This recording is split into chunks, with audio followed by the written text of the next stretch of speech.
महात्मा गांधीजींचा मृत्यू हा नथुराम गोडसे यांच्या बंदुकीतल्या गोळ्यांनी झाला नसल्याचा दावा रणजित सावरकर यांनी केलेला आहे। या संदर्भातच बोलण्यासाठी आता आपल्या सोबत आहेत कुमार सप्तर्षी सर। रणजित सावरकर यांनी जो त्यांच्या पुस्तकातून दावा केलेला आहे, काय वाटतं तुम्हाला? दावा कितपत या दाव्यामध्ये तथ्य वाटते तुम्हाला?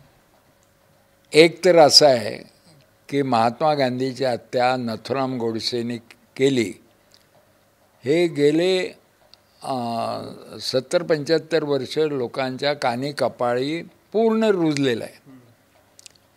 नथुराम गोडसेने म्हटलेलं आहे कोर्टात की मी केलेली आहे, त्याची जबाबदारी मी घेतो।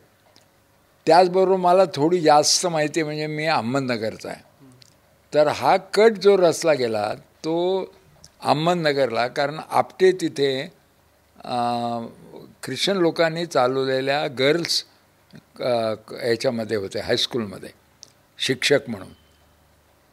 तर गोडसे नगरला यायचे आणि करकरे आपटे गोडसे यांच्या मीटिंग व्हायच्या, कधी कधी त्याला बडदे असायचं। हे आम्हाला सगळ्यांना माहिती आहे लहानपणापासून।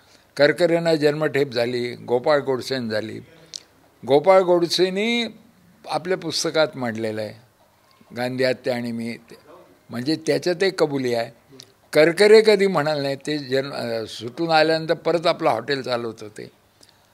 आता हे सावरकर म्हणत आहेत, हे जर समजा दुसऱ्या कॅम्पचे असते, म्हणजे समजा रामचंद्र गुहा वगैरे असं कोणी म्हणलं असतं तर मग क्षणभर तरी त्याचा विचार झाला, पण एक क्षणसुद्धा मी विचारलं नाही। सावरकर नावामुळे हे खोटंच आहे याच्याबद्दल माझी खात्री झाली, कारण सावरकरांची परंपरा खोटं बोलण्याची।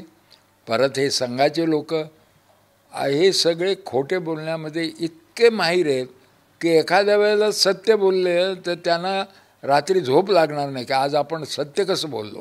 पण त्यांनी जो दावा केला आहे तो फॉरेन्सिक रिपोर्टचा आधार ते घेत आहेत असं आहे। त्याच्या चौकशा झाल्या, कपूर आयोग आला आणि इतके सगळे त्याचे सहकर्मी। ती एक ज्याला काय म्हणायचं फेक थेअरी आहे की गांधीजींना 3 गोळ्या लागल्या नथुरामच्या, तर त्यांनी ते मेले नाही, ते 4थ्या गोळीने मेले आणि ती कोणी मारली हे माहीत नाही, पण नथुरामने नाही।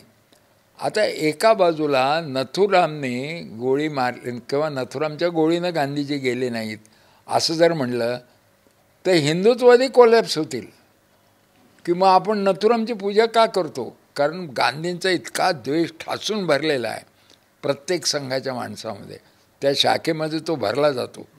म्हणजे तुम्हाला भाजपचा माणूस नथुरामची का पूजा करतो? नथुराम गोडसे जिंदाबाद म्हणत ती खासदार झालेली प्रज्ञा, ती भगवे कपडे घालणारी एक क्रिमिनल बाई, तर इतकं त्या नथुरामच्याबद्दल आहे। नथुरामची मंदिरं बांधायची आहेत, नंतर दरवर्षी 30 जानेवारीला म्हणजे उद्या ते हे करतात, एक फ्लेक्स लावतात महात्मा गांधीचा, मागे एक लाल पाण्याची लाल शाईची पिशवी लावतात आणि त्याच्यावर पिस्तुलांनी मारा करतात, म्हणजे पुन्हा पुन्हा त्यांना गांधीची हत्या करायची। आणि त्यांनी केलेली नथुराम गोडसेने, यांच्यापैकी कोणीच काही म्हणत नाही। पण मग अशा पद्धतीचा दावा करण्यामागचं नेमकं काय कारण असू शकतो, उद्देश काय? सिंपल आहे, ज्या आगामी निवडणुका आहेत लोकसभेच्या, त्याच्यामध्ये मोदी सरकारकडे सांगण्यासारखं काहीच नाही। किंवा आर्थिक फ्रंटवरती मी ही प्रगती केली, मी इतकी गरिबी कमी केली, इकडं म्हणतात की भारत देश प्रगती करतोय आणि दुसऱ्या श्वासात म्हणतात की 81 करोड लोकांना 5 किलो धान्य देतात। मग जगाला कळलं ना, 81 करोड लोक अन्नाला मोता देत। कुठल्याच फ्रंटवर सामाजिक याच्यावर ध्रुवीकरण केलं आहे, लोकांमध्ये द्वेष, नंतर असे गट पडलेत, जातीय द्वेष वाढला, धार्मिक द्वेष वाढला, तर कुठल्याच फ्रंटवर नसताना आता मतं कशी मागायची? तर ते असं असतं की समोरच्याला डिफीट करता येत नाही असं वाटलं, त्याला पराभूत करता येत नाही, तर त्याला कन्फ्यूज करा। तर अशा बातम्या इलेक्शनपर्यंत खूप येतील। म्हणजे अशी सुद्धा बातमी येईल की कालच मला महात्मा गांधी एका वृद्धाश्रमात भेटले, अशी सुद्धा बातमी आली तर मला आश्चर्य वाटणार नाही, कारण त्याचं नाव सावरकर आहे आणि हे भाजपच्या गोटातून सोडलेलं पिल्लू आहे। तर कुमार सप्तर्षी यांनी जो काहीच म्हटलं, ज्या पद्धतीने रणजित सावरकर यांनी जो काही दावा केलेला आहे तो खोटा असल्याचं कुमार सप्तर्षी यांचं म्हणणं आहे आणि आगामी लोकसभा निवडणुका डोळ्यासमोर ठेवून अशा पद्धतीची पिल्लू सोडली जातील असं सुद्धा कुमार सप्तर्षी यांचं म्हणणं आहे. कॅमेरामन विकी चव्हाणसह मी योगेश बोरसे, TV9 मराठी, पुणे.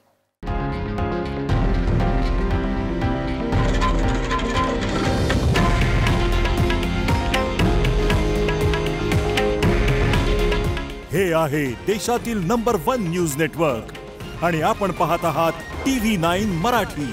काळजी तुमची, हित महाराष्ट्राचं.